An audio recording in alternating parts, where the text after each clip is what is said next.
everyone. So this is an example of how to think through a topic for the analytic essay. So remember that the overall assignment is, does the US government respond to public opinion? And so there's two parts. First, you have to research public opinion on a topic and come up with a clear explanation of exactly what the public wants. And then second, you have to look at policy to see whether it matches up with public opinion or not. And I've been talking with a couple of students recently who are trying to write an essay on the COVID crisis and government response to that. And it's a really, really challenging topic because it's so recent and ongoing and fast changing that it's hard to get a handle on exactly what the public wants because things are changing so quickly. But as we got talking, it got me more and more interested. So I wanted to put together a little bit of an example of how you might go about looking at that. So public opinion and government policy. Here's an article from Gallup on this question of wearing masks. And so you can see here is the title of the article, More Mask Use, More Worry About Lack of Social Distancing in the US. And you can see the author and the date, which you will want to use if you were citing this article. Okay, so here is some information, charts from the article. So remember, if you are citing, in this case, it would be Brennan 2020. So what can we learn from this chart? When you look at this, it seems like in early April, about half of Americans were worried about the lack of social distancing in their community. So about half answered that they were either very worried or moderately worried. This percentage dropped. So by early June, it was about 41% who were worried, but then since then it has grown again, and now 54% of Americans are either very worried or moderately worried. Here is another chart looking at whether people themselves are wearing face masks when they go out into public. So again, what can we learn from this chart? We look that the question being asked is, did you personally wear a mask when you went outside your home in the last 7 days? And so in early April, about half of Americans had already been wearing a mask in the last week. This has increased, the most recent survey data being 86%. Looking back to early April, about a third, so 31%, were considering doing it but hadn't done it yet. It looks as though most of those people have considered and decided to do it. So the percentage considering has dropped from 31% to 3%. However, there are still some people who are not considering it. That percentage has dropped slightly from 18% in early April to 11% in the most recent survey, but still 11% of Americans are just not going to do it, not even going to consider it. Okay, next chart. We learned from this that party affiliation does have some effect on whether or not people wear a mask. So you can learn from this chart that no matter which party you affiliate with, the percentage of people wearing masks has increased over this period. But there is a difference. So 98% of Democrats wore a mask in the most recent week, 85% of independents, and 66% of Republicans. And so this is interesting. You can see that although there is a difference by party, again, it is not polarized. You probably have a different view of this if you're only getting information, from posts on social media. You might think there's a much huger gap between Democrats and Republicans.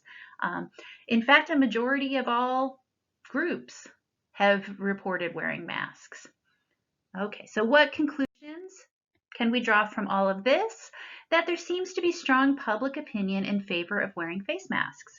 And although there is weaker support from Republicans, a majority of Republicans have supported wearing face masks since late April. But then the next question is, does this public support for wearing a mask voluntarily also extend to some sort of law or regulation requiring people to wear face masks, right? That's a different question. So let's see what information we can find to answer that question. And again, what do we learn from this data? We can see that this is from YouGov, which is a polling organization. They've done it in conjunction with the Huffington Post, which you may know is a very left-leaning news source, but that alone should not make you dismiss this survey data. A lot of times, these news organizations don't do the survey themselves. They contact a polling organization and say, okay, we want to know the answer to these questions. You guys go do it because you know what you're doing. So YouGov works with a variety of different news sources. And you'll see this a lot in the upcoming election as we get closer to November. You know, you'll see, oh, a New York Times poll, a Fox News poll, a CNN poll, whatever. You shouldn't throw out the results and say, oh, well, the Fox poll is going to be biased towards the Republicans, CNN will be biased towards the Democrats. Usually there isn't much difference between them because all of these polls are done by independent agencies.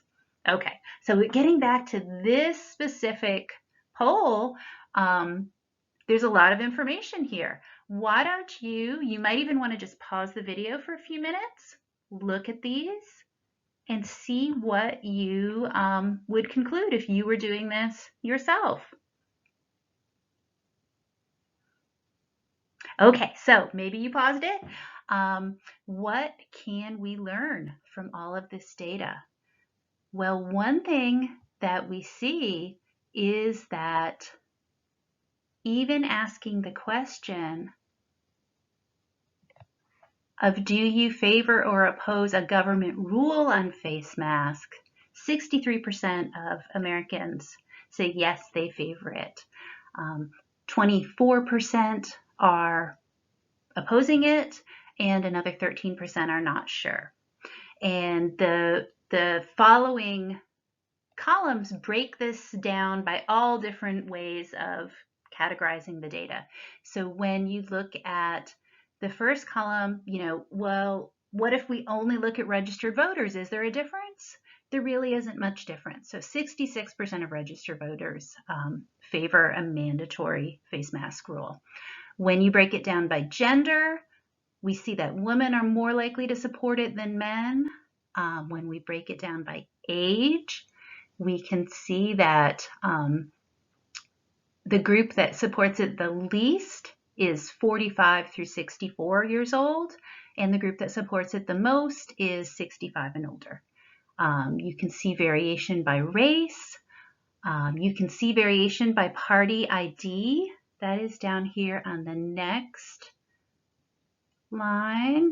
So look at what we've got here. So as we saw in the previous question about people actually personally wearing masks, Democrats are more likely to support this rule than independents or Republicans. But even among independents and Republicans, you have a slight majority. 51% would support making it mandatory. The only place where you don't see a majority supporting this has to do with how people voted in 2016. So if you ask people who voted for Donald Trump in 2016, 43% of them would favor a rule for mandatory masks, 44% would oppose. So that is much more evenly split and slightly leaning towards opposing. But every other way, when you kind of cut up the data by family income, all groups support it. Very interesting when you look over at census region.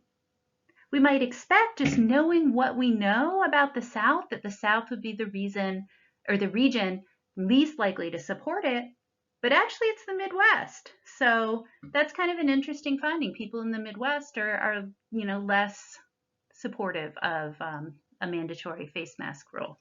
So we learned a lot from this data. So our conclusion here is that overall, a majority of Americans support mandatory face masks. They seem to be absorbing the message that a face mask is a way to protect other people.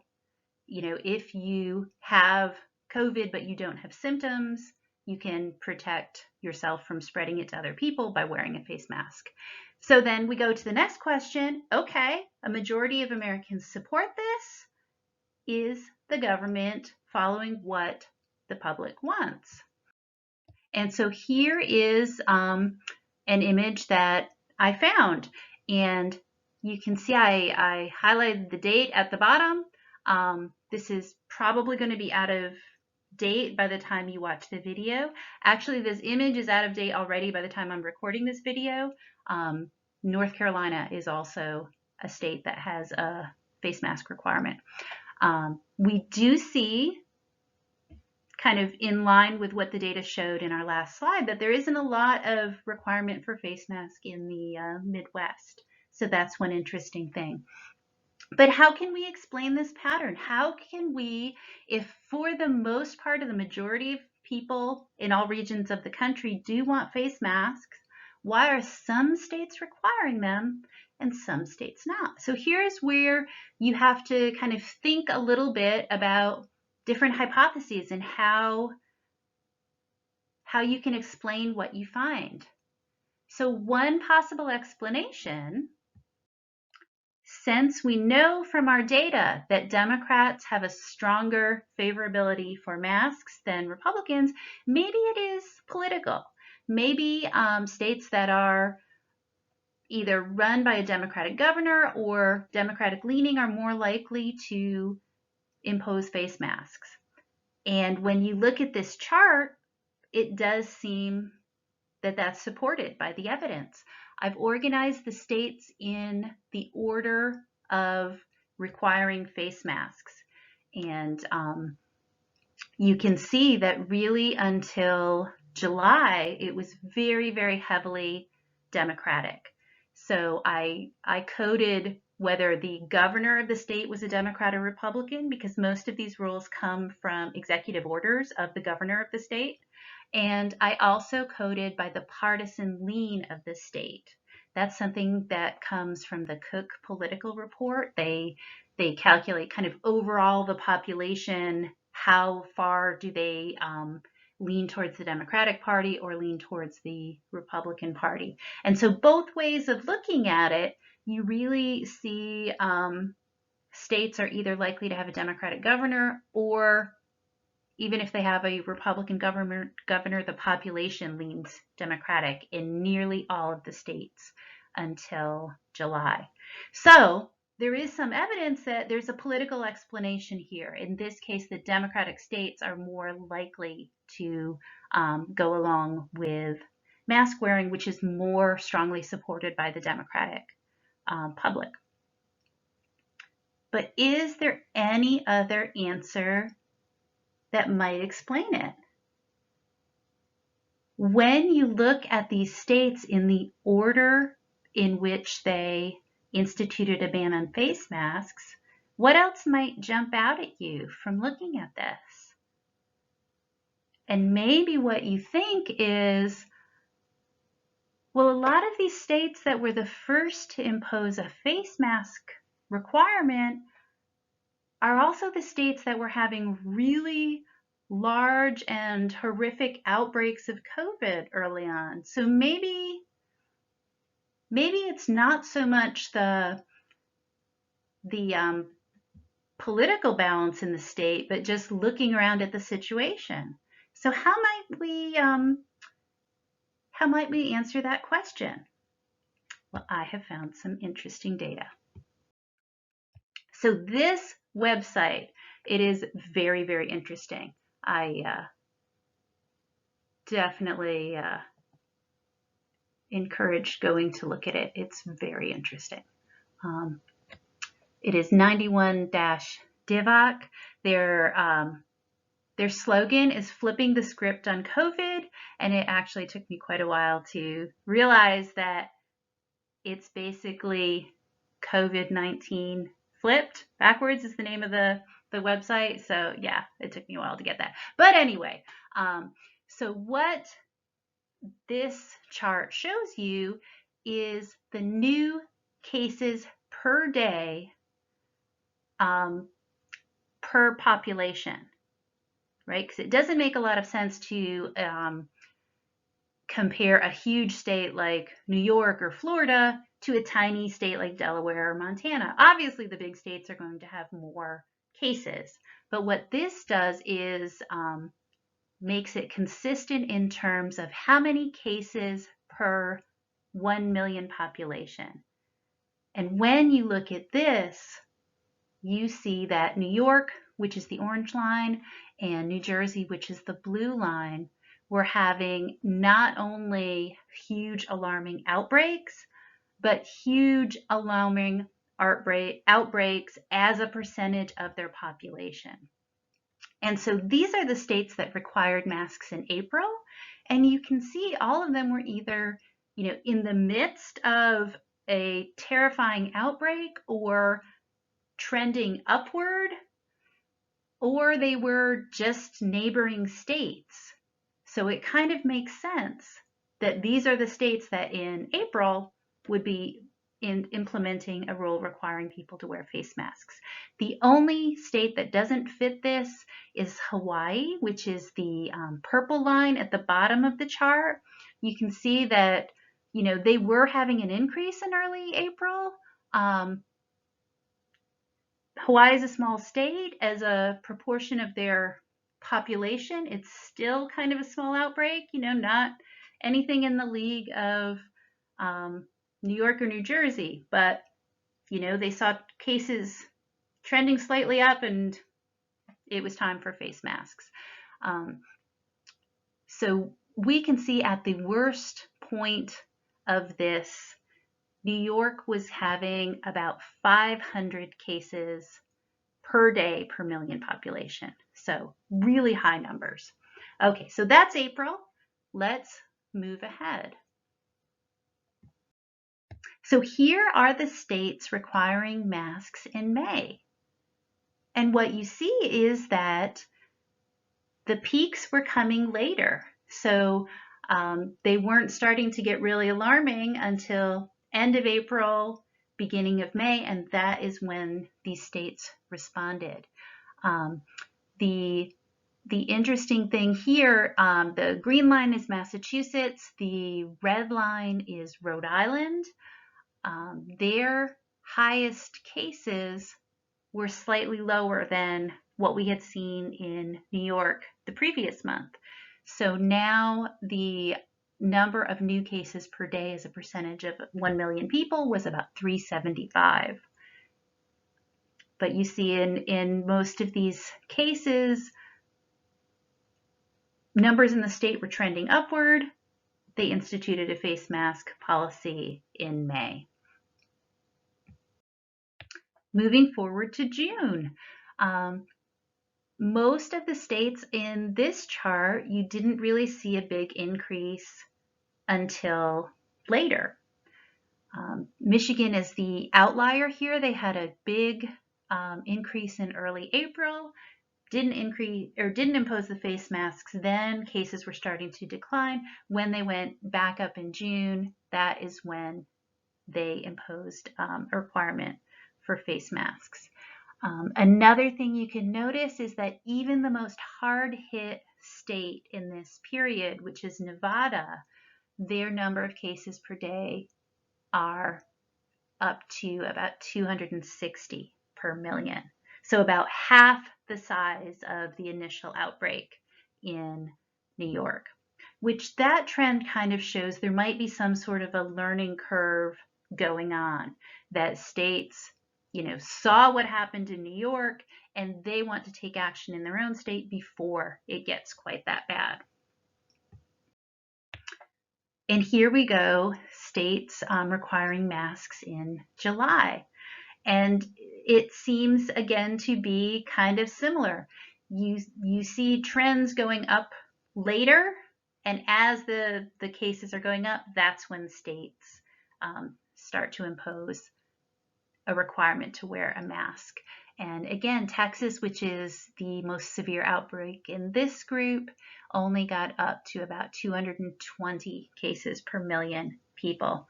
So we see this real trend over time that you might be able to make an argument that it is not so much political affiliation as just the situation in the state and how different states were affected at different times. So that's kind of intriguing. It's not the end of the story, though. There's one more chart that I need to show you. So this chart shows states that still do not have a mask requirement. And as you can see, a lot of these states have really alarmingly growing case rates.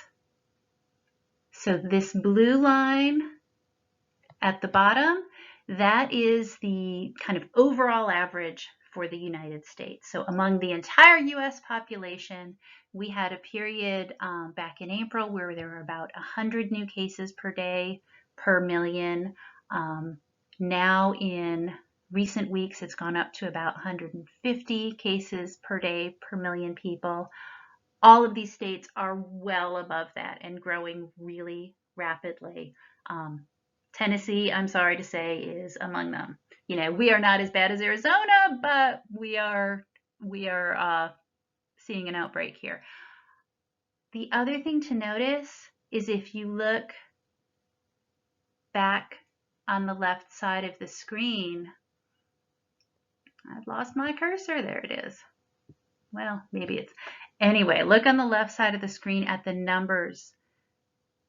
Recent cases in Arizona are back up to 500 per million per day. This is how it was at the peak of the outbreak in New York State. And it appears, at least as of recording this now, that the governor of Arizona is still not taking it very seriously.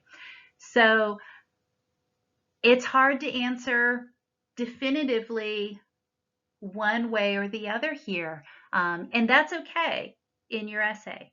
It's fine to say, well, there's some evidence that party affiliation really has a strong impact on what happens. There's some evidence that it could be some other factor. What's important is that you just go through thinking about the data and drawing conclusions. So I hope this was helpful. I hope it was interesting, and I look forward to reading all of your essays.